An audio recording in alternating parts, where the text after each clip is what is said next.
Совсем недавно я делал обзор на камеру с огромным сенсором. Fujifilm GFX100 второй версии. А сегодня полная ее противоположность.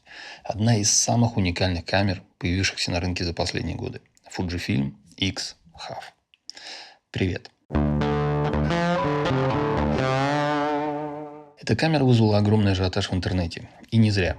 Странная и непонятная. Это апогей всех отсылок Fuji к пленочной эпохе. Как только я увидел ее анонс, то сразу понял, что хочу попробовать. Это как минимум интересно. А зачем вообще заниматься фотографией, если тебе не интересно? Когда я только открыл коробку, первая реакция была примерно такая. Ты издеваешься? Я просто в восторге. Такой хорошенький, такой аккуратненький, малепусенький. Всего 240 грамм, суперкомпактный размер и ретро-дизайн. Размер коробки чуть больше коробки от объектива, а сама камера меньше, чем некоторые смартфоны. Как всегда у Fuji, у этой модели есть несколько расцветок. Мне досталась серебристая. Потрясающий винтажный вид. Я думаю, ее вполне можно спутать с игрушкой. Качество сборки отличное, прочный металлический корпус. В отличие от большинства камер, а точнее в отличие от всех камер, X-HAF создана для вертикальной съемки. И это идеально подходит для соцсетей. Как для экстремистского Инстаграма, так и для православного ВК. Сенсор, видоискатель и экран сделаны специально для создания вертикальных изображений с соотношением сторон 3 к 4. То, что нужно для современного контента. Для видео, конечно, было бы лучше 9 к 16, но к этому мы еще вернемся. Видео она тоже снимает. Переключается вот этим микроскопическим рычажком. Кстати, по поводу видоискателя. Это не электронный видоискатель, а самый настоящий, аналоговый. Как я уже говорил, она очень маленькая, поместится в карман. Поэтому она идеальна для повседневного ношения. С правой стороны есть рычаг, имитирующий перемотку кадров в пленочном режиме, о котором расскажу чуть позже. В обычном режиме съемки он используется для перехода в режим диптиха. Это когда на одном кадре будет сразу два снимка или видео. А если рычаг нажать, то можно посмотреть последний сделанный кадр. По управлению тут все очень минималистично. Всего одно колесо. Коррекция экспозиции. А диафрагма переключается на объективе с фокусным расстоянием 10,8. Но так как сенсор всего 1 дюйм и кроп-фактор около 3, то получается что-то около 32 мм. Объектив закрывается резиновой крышкой на шнурке. И на камере всего один порт USB-C, через который камера заряжается. А еще к нему можно подключить наушники. Режимов съемки у камеры всего 4. Ручной, полный автомат, приоритет выдержки и диафрагмы. Включаются они на сенсорном экране. Вообще здесь все настройки включаются именно с экрана при помощи свайпа.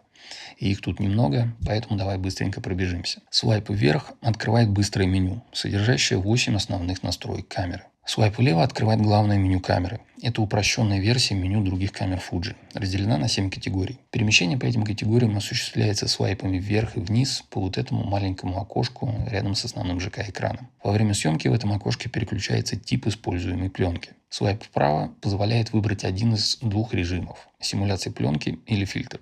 В нижней части экрана расположены иконки, по которым можно определить, какой из этих режимов применяется к фото или видеосъемке. Свайп вниз дает выбор между подключением к смартфону и переходом в режим пленочная камера. Специально для этой камеры Fuji выпустили новое приложение, которое так и называется – X-HAF. А вот о режиме пленочная камера давай поговорим подробнее, ибо он очень интересный. Этот режим имитирует съемку на рулон пленки, позволяя выбирать 36, 54 или 72 кадра. На какую именно пленку будешь снимать, нужно выбрать заранее. В процессе сменить ее не получится. Все как по-настоящему. Просмотреть изображение тоже не получится, пока вся пленка не закончится. И перед каждым новым кадром нужно потянуть за рычаг, перемотать пленку. Правда, перемотка срабатывает не мгновенно, и стрелять сериями не получится.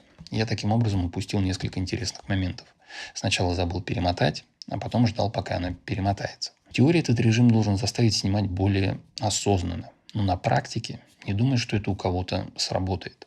Потому что это, конечно, весело, но довольно быстро надоедает. Хочется попробовать другую эмуляцию, а такой возможности нет. Приходится прерывать этот режим и засвечивать половину пленки. И я знаю, что это звучит как жалоба человека, никогда не снимавшего на пленку. Веселье, кстати, не ограничивается самим процессом съемки. Когда пленка отснята, посмотреть фотографии тоже не получится. Надо их проявить при помощи приложения в телефоне.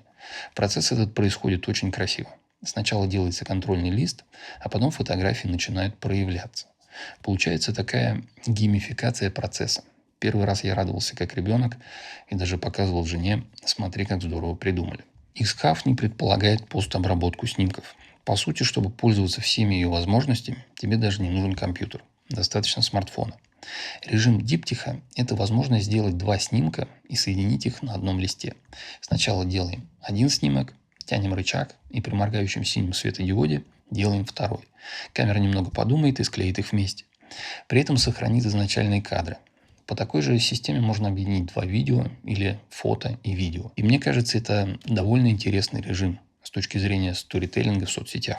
Сначала какой-то общий план, а потом детали. При хорошем освещении Xhav дает резкие красочные изображения. Хотя сенсор всего 1 дюйм, но фирменные симуляции делают свое дело.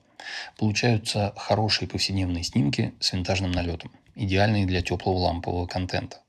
При слабом освещении, конечно, будут ограничения. Может появиться шум, а динамический диапазон не такой широкий, как у камеры с более крупным сенсором. Частично это, конечно, связано с тем, что снимает камера только в формате JPEG, без поддержки RAW. И это, конечно, ограничивает гибкость постобработки. Немного подкрутить можно, но не очень много. Самое слабое место – это видео. Разрешение 1440 на 1080. И это, в принципе, нормально для какой-то повседневной видеосъемки, но слишком мало даже в сравнении со смартфонами. Особенно дико это выглядит в сравнении с другими камерами Fuji. Обычно там разрешение от 6К и выше. Из-за своей уникальности сложно ее с кем-то сравнивать. По сравнению со смартфонами она уступает в качестве видео.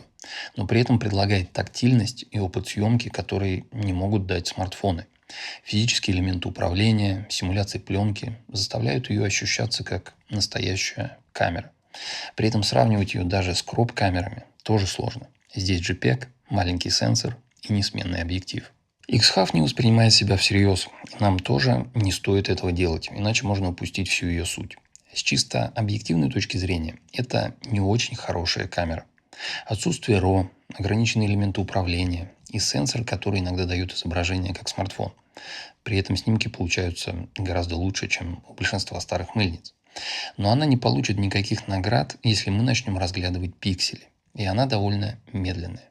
Некоторые свайпы игнорируются, да и автофокус слишком простой и медленный. Но как лайфстайл-аксессуар Xhav просто великолепно. Дизайн, простота в использовании и цвет.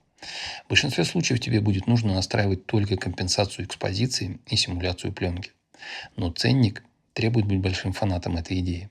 Стоит она около $850. Эту камеру делают интересной не те вещи, которые измеряются пикселями и скоростью. Это нишевый продукт, нацеленный не на коммерческих фотографов, которым нужны глубокие настройки, быстрая съемка, а на контент-мейкеров, кто хочет получить опыт, похожий на пленочный, но без лишних заморочек. Для тех, для кого важнее удовольствие, а не технические характеристики. Режим пленочной камеры – это именно то, что изначально и задумывалось – эксперимент. Это забавное развлечение, которым вряд ли захочется пользоваться слишком часто, после того, как пройдет первоначальный интерес. Если же тебя разочаровывает отсутствие возможности съемки в RAW или переживаешь о том, как эти снимки будут смотреться при печати на большом формате, то тебе подойдет любая другая камера Fuji. Ну а если тебе нравится идея снимать как на пленочную камеру, и ты ищешь интересный способ создавать контент, Xhav – это отличный выбор. Камера, которую покупают ради процесса, а не только ради изображений, которые она создает. Нужно просто принять ее ограничения и получать удовольствие. А если ты получил удовольствие от этого обзора, не забудь поставить лайк и подписаться. Еще можешь нажать на колокольчик. И не забудь посмотреть другие мои обзоры на Fuji, да и вообще пробегись по каналу, там много интересного. А если хочешь понять, как улучшить свои снимки и поддержать выход новых видео на регулярной основе, то заходи на мой сайт. Пока.